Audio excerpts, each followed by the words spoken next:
Water proofing ചെയ്യുന്ന സ്ഥലം ആദ്യമായിട്ട് ക്ലീൻ ചെയ്യുന്നു. ക്ലീനിങ്ങിന് ശേഷം വാട്ടർ പ്രൂഫിംഗ് കെമിക്കൽ പ്രയോഗിക്കുന്നു.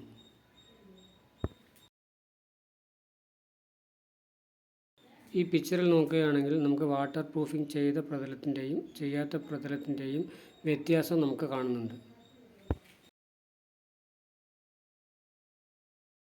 വാട്ടർ പ്രൂഫിംഗ് കഴിഞ്ഞ് ഒരു ദിവസത്തിന് ശേഷമുള്ള വ്യത്യാസമാണ് ഈ കാണുന്നത്. നമ്മൾ വെള്ളം നനയ്ക്കുമ്പോൾ വാട്ടർ പ്രൂഫിംഗ് ചെയ്യാത്ത പ്രതലവും ചെയ്തതും തമ്മിലുള്ള വ്യത്യാസങ്ങൾ. നമ്മൾ വാട്ടർ പ്രൂഫിംഗ് ചെയ്യാത്ത സ്ഥലത്ത് വെള്ളം ഒഴിക്കുന്നു.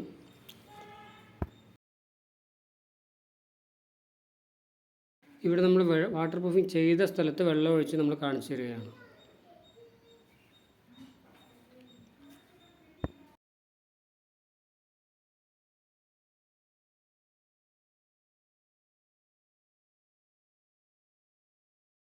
വാട്ടർ പ്രൂഫിംഗ് ചെയ്യാത്ത പ്രതലം 10 മിനിറ്റിനുള്ളിൽ വെള്ളം മുഴുവൻ വലിച്ചെടുത്തിരിക്കുകയാണ്.